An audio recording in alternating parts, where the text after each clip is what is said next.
Hello everyone and welcome back to another edition of the GSMC Fantasy Sports Podcast, brought to you as always by the GSMC Sports Network. My name is Christopher Shepard. Thank you all for tuning into today's show.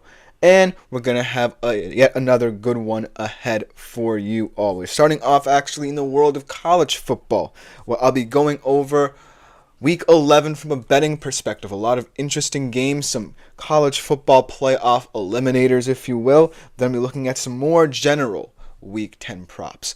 Yesterday we went over some Thursday Night Football props to get you prepared for tonight's big game. Now we're just going to be looking ahead to Sunday's slate. Then I'm going to be giving you some injury updates and the ensuing fantasy implications that you might have to monitor due to these injuries as well. And then I'm going to make my picks for the week and some of the week's big games. And last but not least, we conclude by looking ahead to Sunday Night Football from a betting perspective. But before we get into any of that, I do want to remind you that if you want to see more content such as this, see and interact with more shows, consider liking, following, and subscribing to the show and the network as a whole. That is greatly appreciated by all concerned. However, if you do want to interact with the show more directly as I live stream, make yourselves available to the Super Chat, Super Thanks, and Super Stickers features here on YouTube. Great way to contribute and interact. You can do one of two things. You can either press that $sign in the comments section, leave a tip or donation, or also just leave any burning questions, comments, or concerns you may have throughout the show as well. I always love hearing your guys' opinions, so I appreciate it in advance, and it also makes the show that much better. So please feel free to leave any comments in my comment section. Without further ado, let's jump right into today's show, starting off in the world of college football, like I said. Now, this is potentially the week where we'll see the most shakeups concerning the college football playoff, especially in different conferences. A lot is going to be determined. And two of the games that I'm going to be talking about lay within the SEC. Very important conference. Two games that will determine who is for real and who might be a pretender in the CFP conversation. The other two games are from different conferences, one in the Big Ten, the other in the Big 12. Two games that only have one ranked team in them, but still could spring a shock this week. I wanted to balance it out, not get too many ranked versus ranked matchups in this segment each and every week, just so that we get variety, so to speak. So, without further ado, let's jump right into this segment. Starting off with one of the SEC games, perhaps the more telling of the two, at the very least. Georgia, 2.5-point favorites going to Oxford and Ole Miss. Now, this game, to me, is much more defined by defense than, say, Ole Miss's offense, which we know can be one of the most explosive in the country, versus Georgia's defense. Because we all know that those are probably the best units on their respective teams. However, both of these defenses are very prestigious in their own right in the college football world. And so, as much as, Jackson Dart has to prove that he can perform against elite defenses rather than mid-tier SEC teams, I feel like both of these defenses are well equipped to kind of attack the opposing offense. On the Ole Miss side of things, it's just not just because of their prowess on the defensive side of the football. It's because, Carson Beck hasn't really looked right throughout his season. And so I feel like this point stems from a kind of innate frustration people will have with Carson Beck, where he makes big plays, does enough to win you football games, but in certain moments it looks like he's not going to perform up to snuff. And so far, Georgia has done very well in terms of compensating for any mistakes that Carson Beck makes. But they're finally facing a team that I think, offensively, even though they are kind of banged up on that side of the football. Think about Henry Parrish Jr. He's not at full health. He might be out for this game. And their leading receiver, Trey Harris, has been very limited, banged up throughout the season as well. So This offense, make no ands, ifs, or buts about it, is not at 100%, but it still can hurt you down the football field. But on the Georgia side of things, it's going to be all about how to account for Carson Beck's mistakes and, if need be, overcome them. So that's why I feel like, this could be a game. However, I still think Georgia is the favorite just because that defense is very hard to score against. And granted that both Jalen Walker and Michael Williams are back and healthy, and how dominant they were in that win against Texas on the road nonetheless, this feels like the moment where Georgia makes its statement. This feels like, even though, I might see this win as lesser than the win over Texas, it's still a very important win because I feel like, weirdly enough, Ole Miss has more ways to hurt you than, say, a Texas team who is kind of looking fractured right now. So this could be a very telling test for Georgia, especially on the offensive side of the football, because granted, defenses have played very well against them. Even Texas, in that loss, played well against them, forced turnovers against this Georgia defense.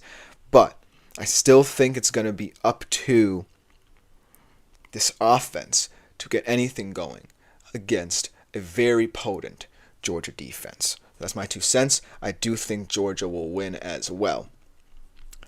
Now moving on to the ranked versus unranked game, the biggest holy war in many years, so to speak. BYU at home against Utah. Nothing better. And this one, yes, you can say that it's lost its luster because Cameron Rising's hurt. Utah doesn't look itself. They're basically playing for pride in a bowl game at this point. But this could be a potential trap game just because BYU has all the pressure on them in this one. They are 11.5-point favorites, I believe, minus 190 to win outright. And they have seemingly enough momentum to have you believe that this game could be an easy win for them. But Utah, the thing about them is that they'll never really change their identity no matter who's at quarterback. Yes, Cameron Rising makes them exponentially better, but he's not the end-all, be-all for them. We know that they have a good defense that could keep them in games. We know that they still have Brant Keithy. They still have a guy like Dorian Singer at the wide receiver position. And if they get serviceable play out of their QB position, then that could be enough against a BYU team that, granted, looks very good this season, but still hasn't been tested in quite a way that will make me believe that they're truly invulnerable in the Big 12. And so this game is a barometer for them because Utah is not where we'd expect them to be, but they're still a very dangerous threat to play spoiler to anyone in this conference for what they stand for and represent in the world of college football. So BYU has to be wary here because with all the momentum in their favor, actually, I have to correct myself. I did say they were 11.5-point favorites. I kind of wrote a little bit scribbly on my notes here. That's the over-under is saying 41.5. That looked like an 11. They're actually only favored by 4 at home. But this game will come down to BYU rising to the occasion. And if they don't, well then, consider the Big 12 a conference that's going to lose a lot of luster in the CFP picture as well. Because you want as many teams winning games in the Big 12 as possible. Because that's the only way the CFP committee will consider 2 teams from the Big 12 even getting into the CFP. So BYU has to continue to win and win convincingly for the Big 12 to really gain supremacy. It's Andre, one of my favorite commenters here on the show, enters the chat saying a trap game for BYU. Exactly what I'm thinking as well. They can't take Utah lightly no matter who's at the QB position for them. So that's my 2 cents here on the BYU-Utah game. It should be a good one. I still think BYU will have enough, but I agree with Andre's sentiment in that Utah cannot be taken for granted in this one.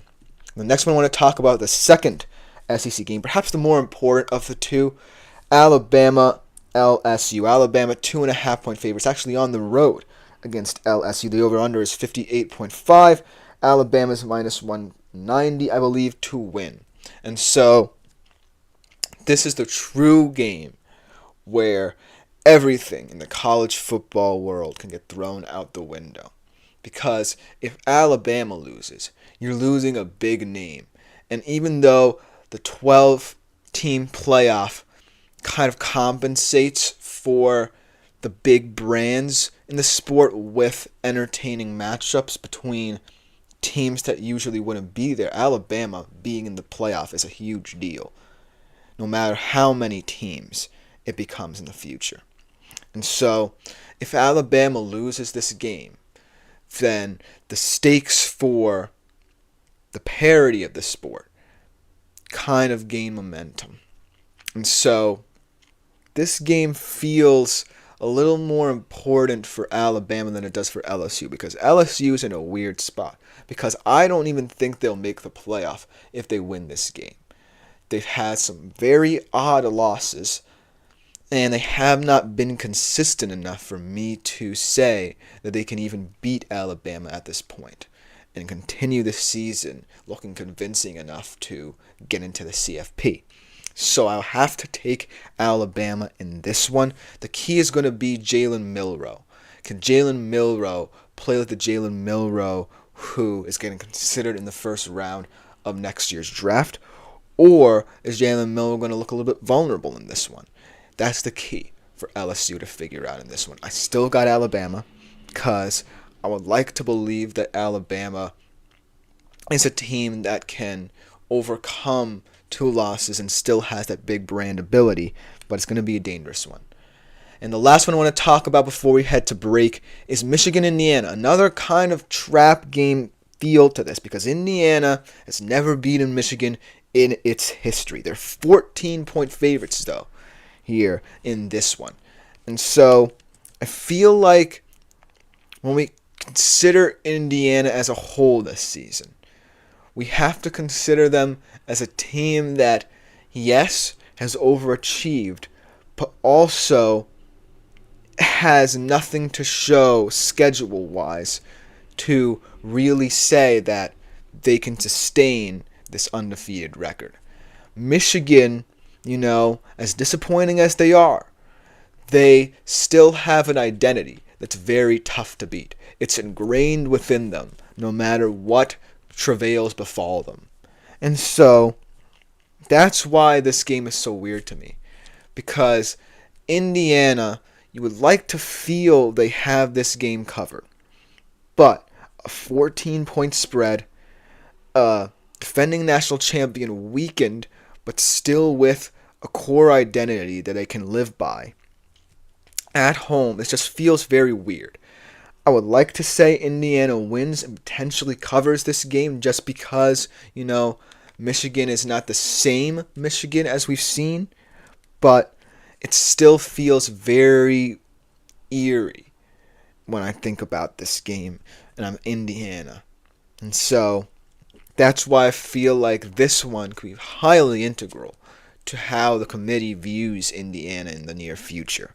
So that will just about do it for my college football segment. We'll come back to the world of college football in tomorrow's episode. But we're going to head to break, and after we're going to be looking at some general prop bets for Sunday's slate of games in Week 10 of the NFL. So don't go anywhere. We will be right back to talk about that. I feel like I'm losing my mind. Is everybody in the world blind? Please, Lord, give me a sign, a sign. I feel like I'm losing my mind. Is everybody in the world blind? Please, Lord, give me a sign, a sign. I wanna be the greatest. Everybody on the fake shit. I look around and feel like everybody is the fakest. I make this every day and I'm impatient, hoping one day I blow up from the basement. Statement, the top is so vacant. I don't hear shit that I think is amazing. Waiting for my day when I'm playing sold out shows for 1,000 faces. Hey, give me that crown, get in my way and to be put down. It ain't your place, all this my town. If I want that shit, then I'll get it right now. I'm losing it, some lucid shit, a stupid myth. You choose to live or choose to dip. You choose to fight or lose your grip and lose a gift. Oh, I feel like I'm losing my mind. Is everybody in the world blind?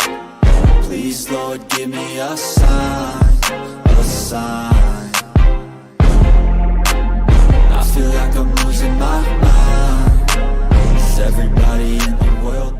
Hello, everyone, and welcome back into the GSMC Fantasy Sports Podcast, brought to you, as always, by the GSMC Sports Network. Before we get into our second segment of the day here on the show, I do want to remind you, if you want to interact with our shows more directly, consider making yourselves available to the Super Chats, Super Thanks, and Super Stickers features here on YouTube. Great way to contribute and interact with the show. Love hearing your guys' opinions. Shout out to Andre, who has been here since day one, ever since the show became a live show for the network. I thank you all in advance. It just makes the show that much better, hearing your guys' opinions on all things fantasy sports. But without further ado, let us jump into our second segment of the day here. Yesterday, we talked about Thursday Night Football from a prop bets perspective. Now we get to look ahead to Sunday's slate of games, expand our horizons, if you will, and look at more potential ways for your bets to hit. And all of these bets that I've chosen kind of feel like safe enough bets where I'm not stretching out the truth here. I'm not like overstretching my bounds, so to speak. I feel like each and every one makes sense, especially in the context of these matchups. I always say that fantasy and betting can go hand in hand because a lot of them are matchup oriented. If you feel like a certain matchup favors a certain player, then why not take the chance? And so that's what I kind of had in mind when I picked these prop bets. So without further ado, let's present them to you. Starting off with one that might be one of the more contentious ones I present to you right now. Jaden Daniels against the Steelers, hitting the under in terms of passing yards. And before you kind of say or raise speculation about this, I feel like this is potentially the safest bet out of all of them I'm going to present to you, because here's two reasons why. One, it's the toughest defense Daniels has faced to date. And two, he's not had the gaudiest numbers, so to speak. If you look at his stats, he's not over 2,000 passing yards yet. I believe he only has 9 touchdown passes to his name. There are ways and paths for the Commanders to win, and they know this as well, without having Jaden Daniels throw the ball an exorbitant amount of times and also put up gaudy numbers as a result.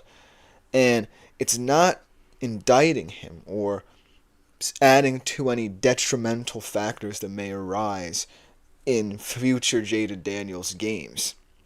But I am pointing out that Jaden Daniels is efficient, yet it's not necessarily an efficiency that stuffs the stat sheet. And so that's why I feel like in this game, it's potentially the most difficult one remaining even on the Commanders' schedule. Jaden Daniels really is going to try and stick with the effectiveness of not necessarily forcing anything. And when he doesn't force anything, he's more efficient, and thus he doesn't necessarily have to pass his arm off. And so that's why I'm taking the under here at minus 137. So I feel like a lot of people might be skeptical about that one, but just know that it's justified because it's what I've seen from what we can glean from Daniel so far. And so that's why I have to take the under here. But in terms of someone who can hit the over, someone who's actually been pretty quiet in terms of both fantasy and from a betting perspective for that matter, how about James Cook going up against the Colts, hitting the over in his rush yards, 63.5 rush yards. And this is a guy who started off pretty hot, but has slowly simmered down as the Bills kind of diversified their passing attack. And it's to be expected, right?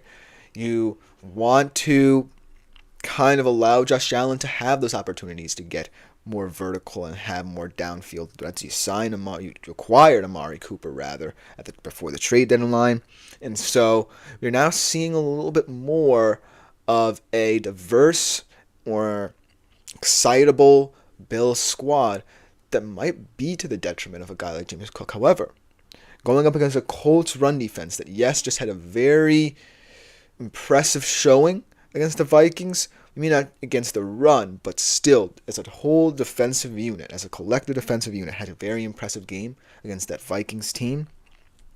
I feel like the Bills might want to establish the run, because that's one of the only weaknesses I really see in the Colts defense. I really actually love this Colts defense a lot more than people might expect, because it's very aggressive. The secondary is developing pretty well, and you're starting to see it translate on field. Even though they might not be picking up wins, I still see it translate on the field. And so I feel like the Bills, in certain situations, can kind of switch up their game plans here. That I wouldn't be shocked if game by game they said, you know what, let's kind of take it as it comes, because we're not always going to have that much success. And as we've seen, the Bills kind of start off slow.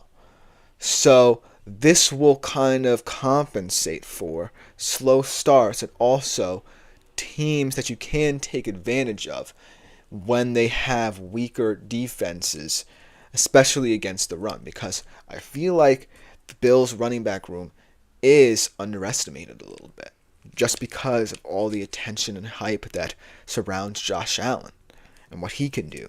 And so James Cook still can perform to the standard I believe he can, but it's just not showing up because A, they might not have needed him to these past couple of games, and B, they have to kind of wait for their opportunities. And so this is the perfect opportunity, in my opinion, for James Cook to find his mojo again. So that's my 2 cents on James Cook and why I think he can hit the over this week at minus 137 as well. Well, let's get into the receivers. And this one kind of makes a lot of sense now, just because of what the Steelers did before the trade deadline. George Pickens going up against the Commanders, under 66.5 receiving yards, minus 137. He's someone who showed up in my weekly shadow report as a guy to monitor in your fantasy football team.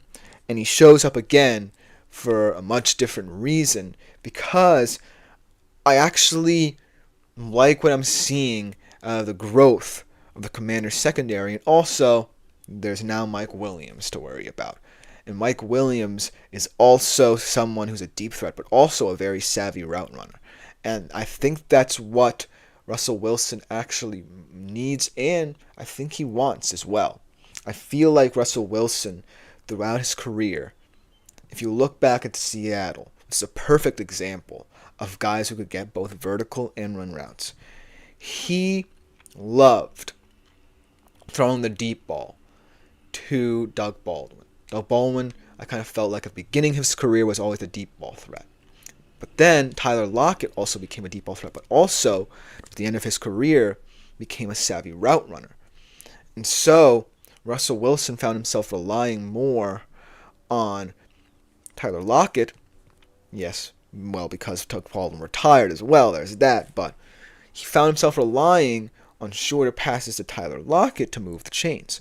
And so I feel like Russ is at his best and most comfortable when he has receivers who can bring out the best in both his short to intermediate passing game and in terms of his play action and downfield passing game as well, because they need to find more ways to stretch the field, because I kind of feel like defenses will be attuned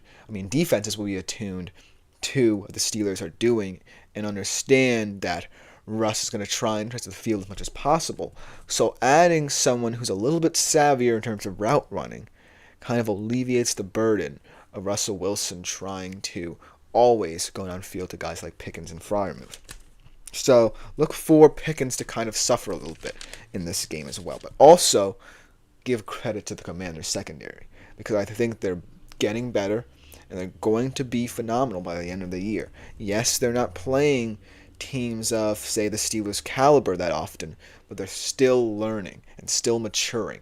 And that's important for when this team makes the playoffs, because if they want to make a deep playoff run, they're going to have to find ways to cover very physical receivers.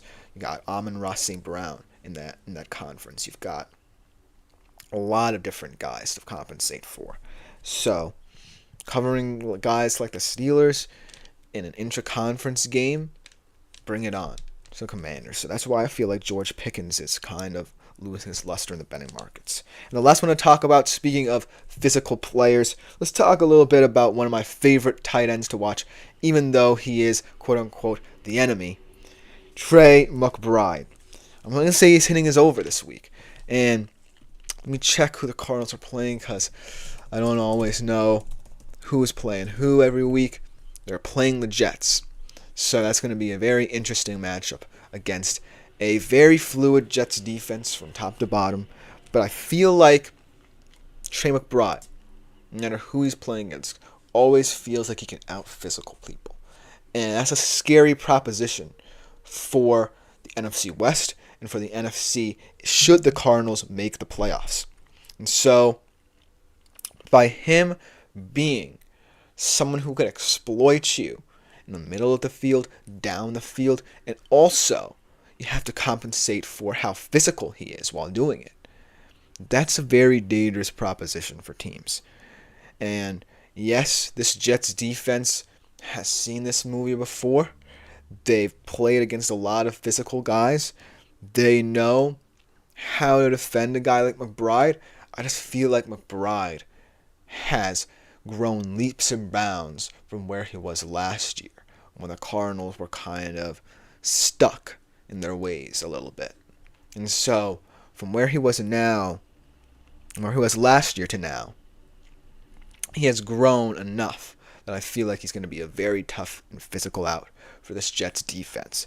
And not for nothing, I feel like when the Cardinals play, they always want to make sure that Kyler Murray is not just someone who can be the focal point of the offense, but also can be sure that his weapons can be utilized to great effect. And that's something of importance for the Cardinals stretch run here. Because if Kyler Murray gets asked to do too much, then that's where I worry about the Cardinals.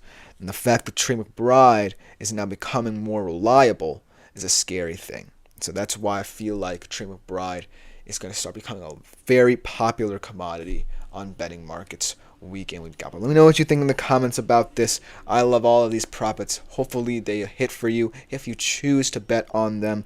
But coming up after this short break, I'm going to be talking about some injuries that occurred this past week and the ensuing fantasy implications that you might have to monitor for this week in fantasy football. So don't go anywhere. We will be right back after this short break. Looking for your daily fix of sports talk without having to pay for it? GSMC Sports Network is available on YouTube. Just search GSMC Sports Network. Get your fix of daily sports talk shows on YouTube, absolutely free. NFL, college football, NBA, MLB, MMA, UFC, fantasy football, and so much more. GSMC Sports Network has shows running all day long, with new sports shows starting every 2 hours. Just like on your favorite cable sports channel, except GSMC Sports Network is absolutely free. Hello everyone and welcome back into the GSMC Fantasy Sports Podcast, brought to you as always by the GSMC Sports Network.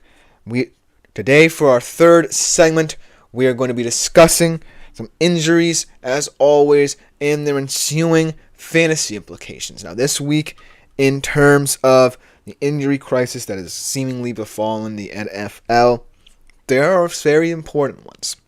And for better or for worse, they can highly affect how you view not just players in your fantasy football squad, but how the team as a whole is affected by it.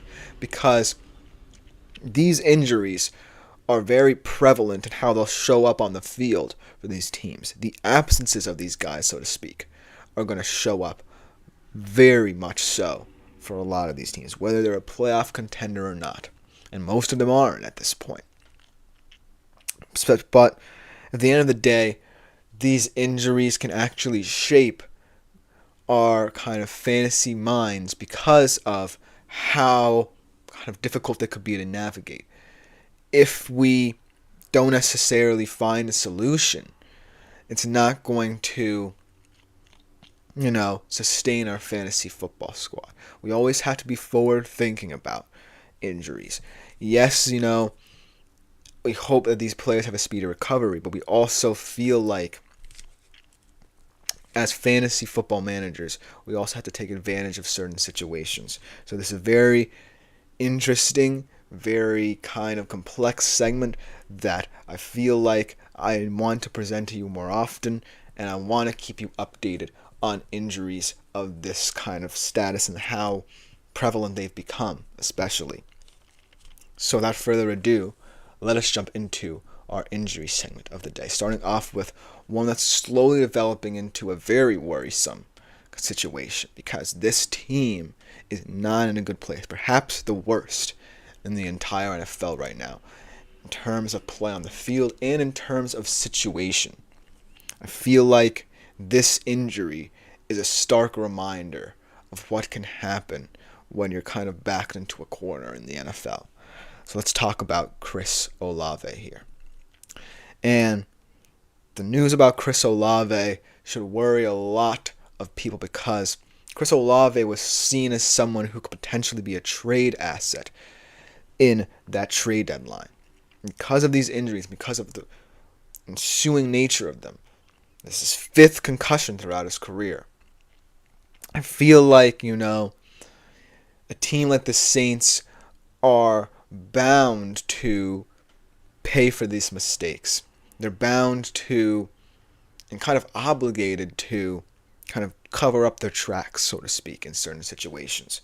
They can't get out of certain players.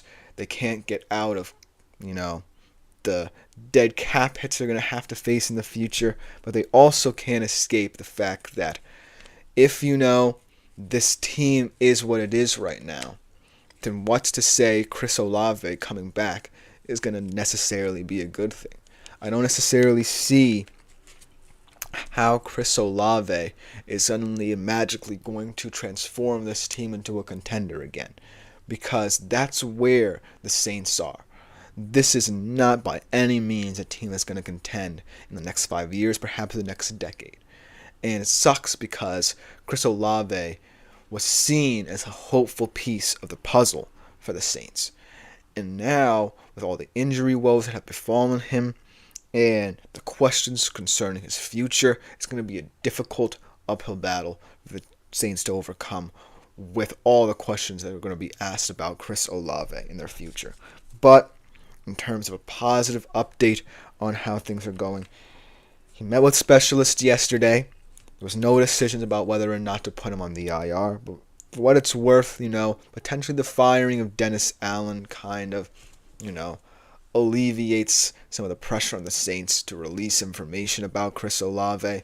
So that's the only real thing the Saints should be happy about, is that their firing of Dennis Allen overshadowed this information. But it is a very concerning thing and a stark reminder of how, this injury information can be so integral to specific teams around the league, especially teams much like the Saints who are foundering near the bottom of the league. But we do wish the speediest of recoveries to Chris Olave because he's a very talented player when he's on the field, and it just sucks that he's in a situation like this on a team that doesn't necessarily have any answers for him. So I just wanted to remind you of that. And this one, from a fantasy perspective, is also pretty dire because the Saints really aren't a team that, have much excitement to them in terms of the players on their roster, maybe outside of Alvin Kamara. But other than that, we wish Chris Olave a speedy recovery, and I do hope that the Saints can recover from this, but it's going to be a steep mountain to climb for them. Now let's talk about a very bizarre injury that occurred. Drake London, after catching a touchdown, appeared to injure his hip, had a headstand celebration that's been going viral, and then immediately went off the field with that hip injury. He was limited in practice this week, was day-to-day, but in terms of the fantasy implications of this injury, if it is more serious than the Falcons expect, I feel like, Drake London is the thing that makes this Falcons offense tick. He is perhaps the only reason why I have any optimism about what the Falcons offense doing. And people are saying, well, the defense's fault that the Falcons are losing game, and they are often right. The defense for the Falcons has not been living up to par, but the offense, you kind of bound yourselves to Kirk Cousins. And Kirk Cousins is not someone you want to bind yourself to for the near future. He's not someone who I would have confidence in if you're the Falcons and are planning to make deep playoff runs in the future to get you that far, or potentially win you a Super Bowl. He's just not. But I feel like when Drake London is playing at the level he's been playing at this season, that's when the Falcons are at their best, no matter who's at the quarterback position. Because he's become one of the more talented receivers in this core, has the most mature receiver in this skill position group for them. Most importantly, he's willing to kind of account for and compensate for the struggles that Kirk Cousins is facing, because Kirk Cousins is strictly someone who's not going to create out of structure. So as a receiver, that just makes your life that much more difficult, because you're always having to find ways to get open. And Drake London has been doing that to a T. So if this injury is more serious than expected, I don't necessarily see the Falcons offense being one that's appealing to me from a fantasy perspective. And for what it's worth, I feel like they're slowly as a team losing their luster. Even though they're going to make the playoffs, they have that tiebreaker over the Bucs. In fact, won both of their games over them, so they're not worried that much about that aspect of the NFC South race. But when they get to the playoffs, it's going to become drastically clear that this team, and especially this offense, is simply not prepared. And it's going to stem down to Kirk Cousins. It's going to stem down to the failure to get these receivers to play at a top level outside of Drake London. But I have optimism that this injury is not as serious as I initially expected, and so I do hope that Drake London does come back, because the Falcons kind of do need him at this point, so to speak. Now let's talk about perhaps the worst injury of the week, perhaps the one most detrimental to fantasy prospects, Dak Prescott. Now actually, I wouldn't necessarily say this is detrimental, but it is kind of selfish a little bit to say that I actually have a little bit more hope for the Cowboys offense, because not to say that Dak was entirely holding them back, but I feel like the burden that Dak had on his shoulders in that situation forced him to kind of push too hard. And I'm not saying this caused the injury, and funnily enough, that's not necessarily what the broadcast was worried about. In fact, the broadcast seemingly did not expect to hear Dak Prescott had a hamstring injury. I believe the initial injury that people were concerned about was a laceration on his hand. So this one kind of shocked a lot of people from how low-key it seemed. But I do want to point out that the Cowboys are in a very weird place right now, because I feel that what's holding the Cowboys back is just letting loose, and I know that Dak Prescott is capable of that when healthy. However, for this season, I kind of feel like Cooper Rush coming in is an opportunity to really let loose, because now the kind of cat's out of the bag, so to speak. Now the season was a little bit of a waste, and potentially are worried about how this will play out with Dak and CD's relationship, because they are now tied to this team for the next 5 years or so. So this feels like it's a wasted season. But I kind of feel like by replacing, not necessarily replacing it for good reasons, obviously, but replacing Dak Prescott with Cooper Rush, in my mind, kind of frees everybody's mind from the pressures of delivering for Dak and CeeDee and for Dak and CeeDee to deliver for the Cowboys, if you catch my drift here. But it still is a very concerning injury because we know that Dak is not playing up to par, but we know that for the next 5 years or so, that's not always going to be the case. We know how talented he is, and we've seen glimpses of what this offense can be with him. But this year just felt so weird and so kind of off for the Cowboys, is the right word, I believe, for the situation. But I feel like, this is also a not necessarily positive situation, but a situation where you have the weight off your shoulders of expectation, and you can just play freely a little bit. Not to say, again, that Dak Prescott was holding this team back. It just felt wrong from the start this season. It kind of started happy with Dak signing, the extension, CeeDee as well, but it never really coalesced because I don't believe the Cowboys are at a place where their identity is set. So that's why I feel like this injury, for better or for worse, changes how I view this team going forward and how the trajectory for them changes as well. Now let's talk about the last injury here, perhaps the least significant injury, but also an injury that a lot of fantasy football managers might not even be really hurt by, but I do want to mention it for what it's worth. The Xavier Legette injury. He did return after injuring his hand. I believe he left early in the second quarter, if I'm not mistaken. Played after the injury.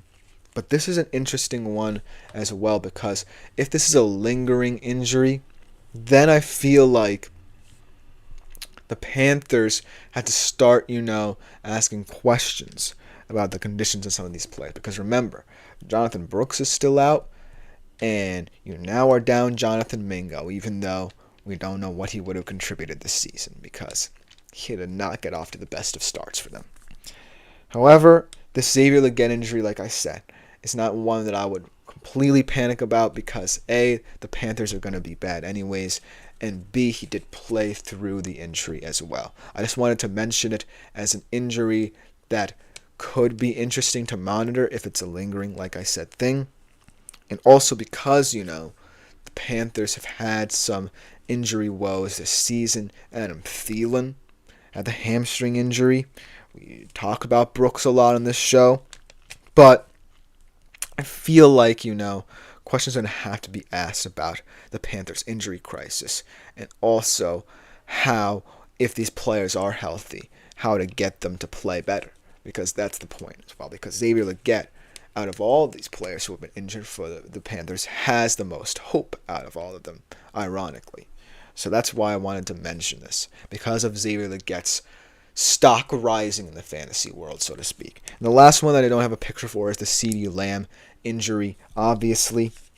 But I feel like, this week-to-week injury for CeeDee Lamb, again, kind of weird that both of them are injured now. But, like I said, pressure off their shoulders. But that will just about do it for this segment. Coming up next, I make my picks for the week in the biggest games of the NFL weekend. You definitely don't want to miss it. We'll be right back after this short break.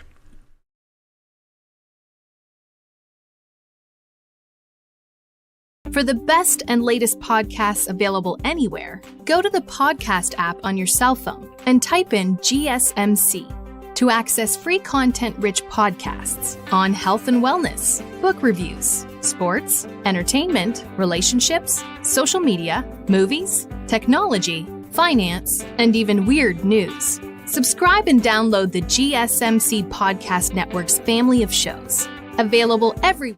Hello, everyone, and welcome back into the GSMC Fantasy Sports Podcast. For our fourth segment here on the day, we are going to be making my picks for the week. Chris's Picks makes its triumphant return to the show in all 4 games, I believe. Actually, only 3 that I believe I've chosen. Actually, 4. Sorry, I'm getting a little bit mixed up here. 4 games you've chosen, perhaps the biggest of the week. And I feel like some of these games, feel like they're already done before the kickoff's even begun. But I do want to bring to light ways in which these underdogs potentially, shock some people. Maybe not win outright, because I've not been that confident in the games I've picked that some of the teams could win outright against the spread. But this week I feel more comfortable with these scenarios that I've picked, because I've started to respect certain teams from what I've seen from them. And also, I think some top teams that I'm kind of foreshadowing here are a little bit more vulnerable than we think. And they're not necessarily susceptible. They are susceptible, I believe, to some issues. And that's why I feel like I had to pick some games over others to kind of bring that to light, because that was something I felt I didn't necessarily do as well with this segment, to kind of pick games where I could go against the spread and pick teams that I feel will cover. But I haven't been doing that, and so I wanted to try and challenge myself this week by picking more diverse games. So without further ado, let's talk about them, starting off with perhaps the most diverse game of them all. A divisional game in the AFC West. The Broncos take on the Chiefs. Interesting game here. Kansas City, 9-point favorites. The over-under, 41.5. Denver plus 300 to win. KC minus 500 to win. Huge discrepancy on the betting markets. Not necessarily respecting the fact that the Broncos, yes, have, not necessarily looked like they can beat superior teams. They got their butts handed to them by the Ravens this past week, and they certainly feel like they've lost a little bit of their early season hype. But I still love this defense. I still have faith that this defense can find a way to be the reason why the Denver Broncos can win football games. The offense has been steadily improving, but I don't think they're there quite yet. The defense, however, I feel has grown leaps and bounds from last season to now. Remember, this was a team last season that gave up 70 points to the Miami Dolphins. 70. And this year, they've really found their groove. But that being said, they have played some pretty bad teams. They haven't had the toughest of schedules, so to speak. I'm going to pull up their schedule right now to show you what they've beaten. In the Saints, the Panthers, and the Raiders. That's not necessarily the most impressive schedule, and it certainly shouldn't convince you that they can have a fighter's chance against the Chiefs. But the reason why I'm picking the Broncos as the first pick against the spread, to cover, not to win outright. I have to cover my tracks here a little bit, because I'm still not completely all on the Broncos train. I feel like this is one of those games where the Chiefs can be a little bit exposed, because remember, that game against the Bucs was one that, a lot of people were worried about for the Bucs. A lot of people thought that, against the best defense in the league, the Bucs would have no hope because they didn't have Evans or Godwin, and yet they kept it close. If the Broncos play smart and their defense shows up, then chances are they can cover the spread. It's not also about the offense wholly, because the defense is the reason why they've been winning football games, and they've been in football games as often as they have. So if those two units can coalesce and find a way to A, break down the Chiefs' defense, and B, corral the Chiefs' offense, then that's a simple formula to covering the spread. So that's why I wanted to make this pick kind of a historic pick here on this segment of the show, because I've never before have picked anyone to cover the spread that was such a heavy underdog like the Broncos are. But now let's get to more games that I feel like the picks are clearer here. Let's go to 49ers Bucks here. Another kind of situation where, covering the spread makes a lot of sense for the Bucks. They are 6.5 point underdogs. The over-under is 48.5 points. San Fran minus 290 to win. Tampa Bay plus 240 to win. But the reason why I feel like I'm picking the 49ers outright to win is because of the fact that there's more optimism surrounding them now. They're gaining players. The Bucks lost players. And so I can't ignore that factor. There was a chance that potentially Mike Evans could be back by this game, but it's looking like he's going to have to sit out the bye and then return after. So that's why I feel like the 49ers, while they have to be wary of what the Bucks kind of showed the Chiefs, I feel like there's more sense of hope the 49ers can start building to what we know they can be again. They're going to bring back McCaffrey. This offense is getting a little bit healthier. The defense feels like it will figure things out.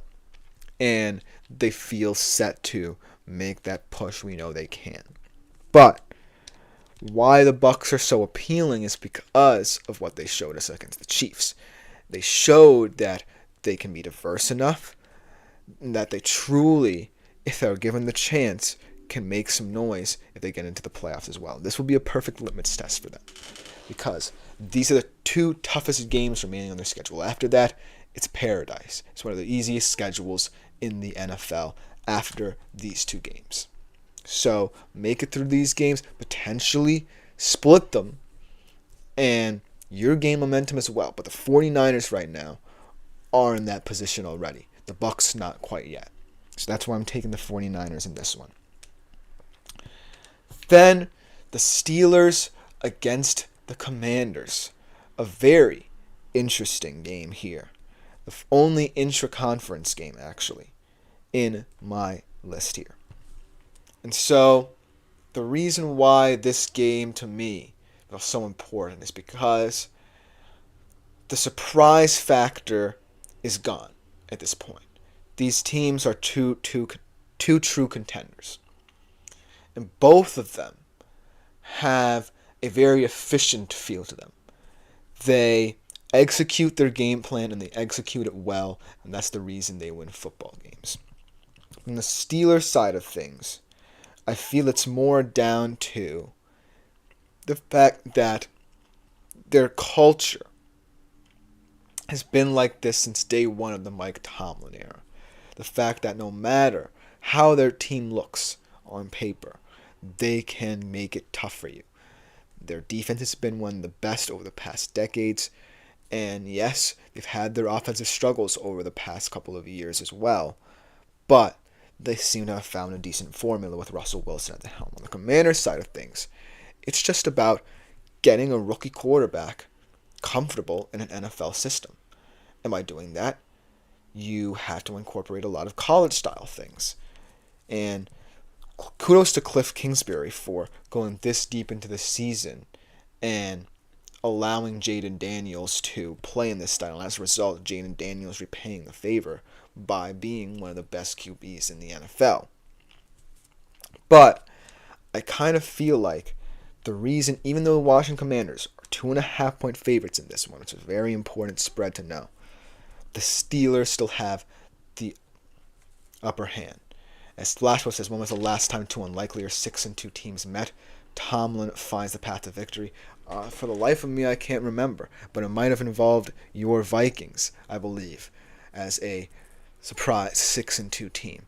But I don't remember any matchup where two teams who not just are unlikely 6-2 teams, but are unlikely in how they're run. One being run by a very contentious veteran quarterback who we know has his flaws, and we know who has to play a certain way in order to succeed, seemingly, compared to a rookie quarterback who has taken this league by storm, but is playing in a very safe, efficient system.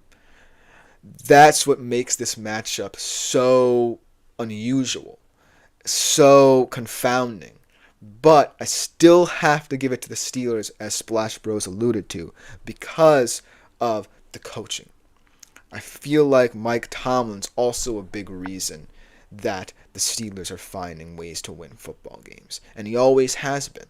So even if, the offense looks good and the defense looks as sensational as it's been over the past 5 years or so, it's all going to come down to the fact that Mike Tomlin is someone who gets the best out of his players. And I'm not quite sure the same story can continue for Washington, because eventually Dan Quinn got found out in his first tenure as a head coach. Cliff Kingsbury got found out as well. And this feels like the game where they could be found out. But I still think they're an elite football team. I regard both of these teams very highly now, but I still can't ignore the Steelers' ascension this year, especially considering the fact that Russell Wilson has made this offense very scary. In the last game, simple divisional game, but one that kind of lost a little bit of its betting fun. Eagles-Cowboys. Philly, 7-point favorites, over under 42.5. Dallas plus 300. Philly, I believe, minus 400 in this matchup. And this one now feels a little too simple. But if there's any silver lining for the Cowboys, I kind of alluded to in my injury segment. We talked about the Dak Prescott and CeeDee Lamb injuries. Yes, it's never a good thing to kind of wish on a player's downfall. But there just seemed like so much weight and expectation for the Cowboys this season. Between the tensions of the contract, between the hope the Cowboys fans had, now that everything seemingly was sorted out, to now that I feel like Cooper Rush is entering a situation that, yes, seems bleak, but actually allows him to play freely and actually see what's beyond Dak Prescott and CeeDee Lamb, and how, once they return, this offense can be expanded. And that's all I want to see out of the Cowboys, because I'm sick and tired of the same old narrative that Dak Prescott and CeeDee Lamb need to be the faces of this franchise. And while they always will be, and they deserve to be, there are other players who I feel like can be utilized so that the pressure is not wholly on their shoulders all the time. So that's why I feel like this situation is a blessing and a curse at the same time. A curse because Dak Prescott and CeeDee Lamb don't see out the season and see how they can solve their own problems. But a blessing in that Cooper Rush is entering a system that, yes, doesn't have stars in it, but has a path forward for him to play free football. So even though I've still taken the Eagles, because the Eagles, yes, you can say Nick Sirianni is an inept play caller, they still have offensive talent that compensates for that. Jalen Hurts can play very well when he wants to. So can Saquon Barkley, so can Devontae Smith, so can A.J. Brown. And that is why I feel like the Eagles have to be favored in this one. Although Cowboys fans shouldn't say, woe is me. They should be optimistic about what Cooper Rush can bring to this team. And now they don't necessarily have to worry about this extending for a full season length and missing the playoffs because of, the tensions built with the relationships between Dak, CeeDee, and the franchise. So I hope that helps in terms of how this determines this game. And I also hope that, picking 4 very different games where, you can root for the underdog, bet on the underdog if you would. But overall, I just wanted to, diversify this segment a little bit, make it a little less bland so that I'm not always picking the favorites each and every single time. So I hope you appreciate that. But for our last segment of the day when we return, we are going to be discussing Sunday Night Football. Lions, Texans, a little betting preview. to get you ready for that game. We'll be right back after this short break.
Hello everyone and welcome back to the final segment of the day here on the GSMC Fantasy Sports Podcast. But before we get into the final segment of the day, I do want to address a comment that came in just after we went to break from Splash Bros. So much Cowboys cap room is for Dak and CD. And you have to understand that it's only going to lean more heavily towards the stars. Because remember, Micah Parsons is still up for a contract next season. And he's going to want a lot of money, perhaps the most money on the team yearly. So you have to account for that as well. Spills into the playbook. Says Splash Bros. And I couldn't agree with you more in that sentiment because we see it. We see that Dak is pressing to find CD. And we see that CD, while he's playing at the elite levels we knew he would, something just doesn't feel right. He's getting a little bit more frustrated, with the rest of the offense. That should be a telltale sign that you're going to have to find ways to figure this out quick if you're the Cowboys organizationally. Let's talk about a different game to conclude today's show. Let's talk about Sunday Night Football. Let's talk about the Lions and the Texans specifically. Start off, let's talk about the betting odds here. Detroit minus 3.5 point favorites. Over under 48.5. Houston plus 165 to win. Detroit minus 195 to win. And this game is another interconference game, but I'm not necessarily that excited about it. And I'm not excited about it for both teams because I love the Lions. And they are such a dominant team. They feel like the NFC favorite to make the Super Bowl this year, and they have just been pounding teams into submission. But what frustrates me about them is that they can seemingly get ahead of themselves, I feel like. There's only so much wealth to distribute, and if you have an off day, you can be gotten. And the Texans I'm just frustrated with because they are 6-2. Or they believe they are 6-2 or 5-3 at this point in the season. So seemingly, carefully safe in the AFC South. They are 6-3, rather. So comfortably safe to win the AFC South, but they haven't been convincing is my issue here. So in this matchup, these are two very intriguing yet frustrating teams, mainly because you're expecting a lot from the Lions, but there has to be a seed of doubt in your mind that there's going to be one day where they just look off. And if you were, say, thinking about betting on the Texans in this one, you have to say, well, they are 6-3, but have they looked really impressive? And not for nothing, this certainly feels like it could be a blowout. But the reason why I'm hoping it's not is because, Houston has this feel to them that they're the mini Lions. They still have that identity that they built in year one of the D'Amico Ryans era, very similar to what Dan Campbell built in his first couple of years. And so that's why I feel like there is a sort of path for Houston to, get back to this kind of credo that they developed here. But the reason why I can't ignore the safer option, the Lions, is because to this point, they haven't necessarily had to kick into second gear. If you want my honest opinion, this is what the Lions look like in first gear, going through the motions, because that's how dominant they've been. As Blackhawks says, Lions, Ben Johnson have been cooking. I agree. When you're someone of Ben Johnson's caliber and have the weapons at your disposal to run such an effective offense and have a game plan week in, week out that you're confident in, you're sitting with house money here. However, it is kind of weird to see different developments in this Lions offense. I think about the ways they've won this season. For example, against Seattle, by pounding the rock, by, being opportunistic against the Vikings, and things of that nature. I feel like, if you are Ben Johnson, the danger here is seemingly choosing the wrong offensive game plan. And it's going to be very rare, because very rarely do the Lions come out looking flat this season. But in the rare occasion that the Lions have a game plan, that's when they open themselves up to vulnerabilities. But on the Houston side of things, I don't necessarily think they're well equipped to handle whatever Detroit throws at them. Because this Texans defense, is a very excitable one. It's very respected. And D'Amico Ryans is doing a good job of developing it. They have the talent. They have guys in the front who they trust. They have guys in the back end who are really improving. But overall, it just feels like they're a little step below what the Detroit Lions have built here. So that's why I feel a little bit apprehensive in feeling comfortable saying the Texans can cover the spread, no matter how minimal it is right now. Whereas the Lions, I feel like, they can't be exploited defensively. It's going to be hard to do because that secondary has really kind of compensated for the loss of Aiden Hutchinson with its ability to generate takeaways. But I also feel like it's a defense that can account for so many different things now. No matter what adversity hits them or befalls them, they feel like a defense that is heavily prepared for what's to come. And right now, the Texans' offense is one that we thought would be at a certain point this season. We're talking about them as one of the best in the NFL. They had the receiving core. Stroud was entering his second year after having a historic rookie season. Everything was sunshine and lollipops for them. But they haven't gotten to the 6-3 record as convincingly as we had hoped. And that's the situation that we find ourselves in with the the Houston Texans. How much stock are we going to place in this team if they make the playoffs, if they do it in an unconvincing manner? Because chances are this is the conclusion of the AFC South race. It's over, even if they lose, because of all those teams in there who just can't compete with them. But I am starting to look at this Houston Texans team a little bit differently. I still think they're a top 10 team in the league because of what they have. But this feels like a team that's lost a lot. As Splash Buzz mentions Brian Branch, who really has been impressive, and he's going to be a huge X factor no matter what game he's playing in.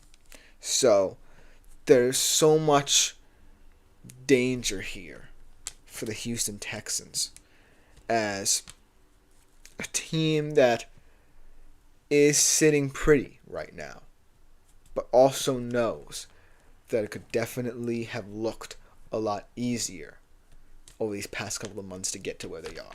And the Lions can prove that in a hurry. The Lions are not afraid of anyone in this situation.